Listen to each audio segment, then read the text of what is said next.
you would have had to decide when in the relationship to tell someone without really Google. Someone would have gotten to know you, you know, and in a relationship, and then you have to figure out when to tell them about all this stuff, and you'd be making that decision instead of, you know, now if you don't, it's like 1 or 2 dates and they would find out.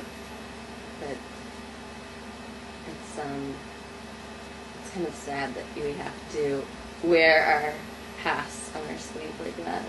At least for me, my 5th grade exploits are not on the internet before this, so hopefully that's very deep within.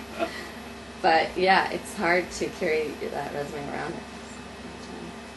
Yeah, I've never had a relationship much longer than a year. I had like somewhere around 14, 15 months. You think you choose women wrong? My last girlfriend told me, "Do you think that you choose women who are out of your league?" that was painful to hear. That was one. So I date 2 types of women, generally speaking. I date really strong, tough chicks who often end up with having a lot of contempt for me. But I'm really attracted to strong women. And then I date really soft, loving, kind of irresponsible women who like go out on time, who flaky, and so interesting. My type is I prefer the strong chicks. Like I prefer someone who's like formidable and like.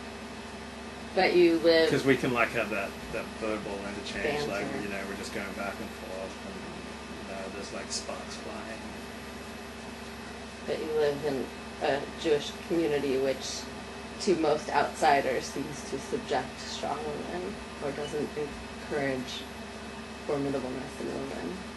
Orthodox women are some of the most formidable women. Like a lot of the Orthodox women I know, they've got like 5 kids and they can make a Shabbat meal for 40 people.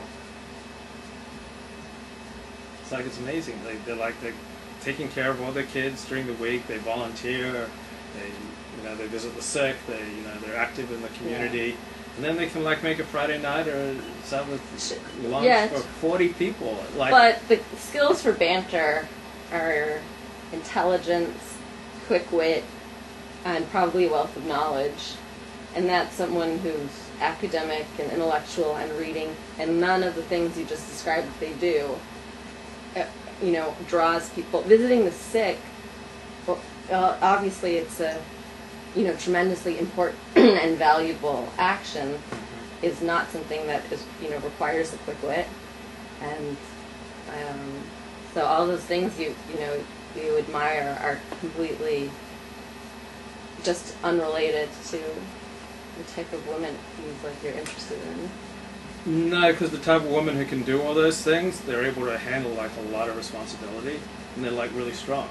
They have to be really strong to raise 5 kids and be active in the community and be able to host 40 people.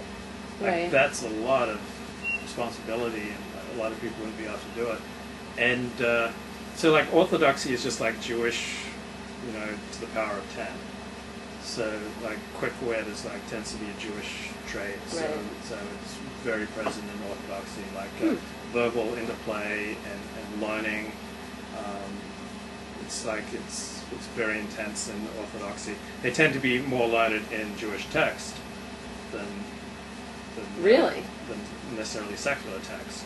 That's interesting. But they know the Torah, they know the Bible, they know the Mishnah, they know Talmud, they know the rabbinic commentaries. Are you interested in their opinions on it? Yeah, if someone's smart, I'm interested in what they have to say.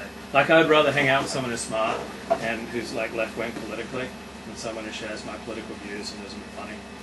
But if, say, you were in a relationship with an Orthodox woman, would you, at the end of the day, if you had noticed something interesting in the Torah portion and you'd had an epiphany, would you want to talk about that with?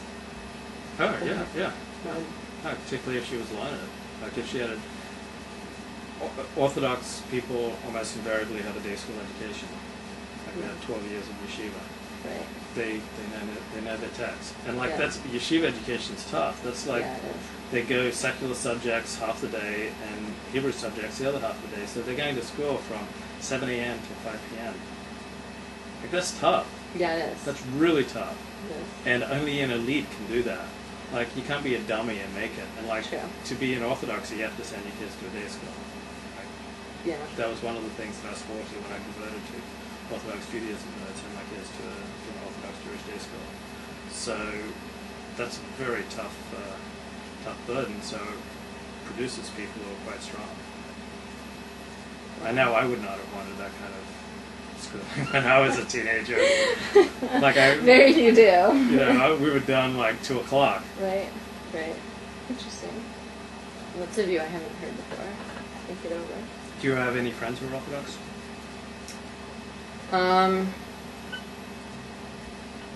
I know one or I wouldn't say I'm close friends with them. I know one or two from like my youth who are Orthodox now, and I know someone my dad just visits with who's Orthodox.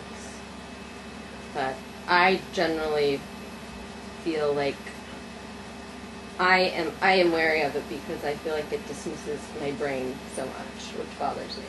But Why what do you you're think saying, it dismisses your brain because you can't become a rabbi? No, because I can't have the same discussions, and my opinion doesn't mean as much about the conversations we're having.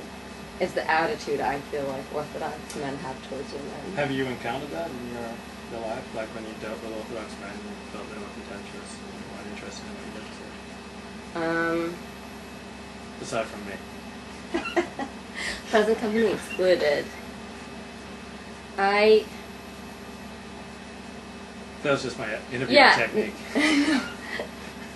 I would just say the nature of the segregation, but in school, boys and girls are being so segregated at an early age, and to me, the lack of an interchange of ideas as you're growing, as you're changing on an intellectual level bothers me, and it makes me feel like it's not equal. Because you can't exchange the ideas with boys your age in the same classroom. But see, when boys and girls get together, they often exchange a lot more than ideas. That's the problem from an Orthodox perspective. So, like, I had a girlfriend who went to an Orthodox day school, and she was a virgin until she was like 18. But like the kids who went to ethical culture, like they were giving blowjobs at 9. Ethical culture is this very liberal branch of Orthodox. not of Orthodoxy. It's very secular type of Jewish. Well, I just blame her parents. I mean, Blame her parents that she was still a virgin at 18? Oh no, for the kids who, no. Her parents deserve praise. The kids who are getting blowjobs at 9 years old. I mean, that's just your parents' job to teach you, and to put you in environments. I think those environments can be found when men and women. Like almost all graduates of ULSA are still virgins. I severely doubt that most graduates of Calabasas High School are still virgins. I know plenty of them who were. Yeah. I don't think it's as prevalent as you think. I don't think it's this rampant sexuality that the Orthodox community is afraid of. I'm not going to say it's not there, and it's certainly worse if you want to use the judgment. But I think you get so much out of exchanging ideas, and that I think it's worth it. Yeah. So, did you have same-sex education? Yes. When you were at Adat Ariel? Yes. And you did not like it. You wanted to be with the boys. Oh, you mean no, sorry. We had mixed sex, co-ed. Oh yeah, because it was conservative. Yeah. We had co-ed. Co-ed. Yeah, and I just think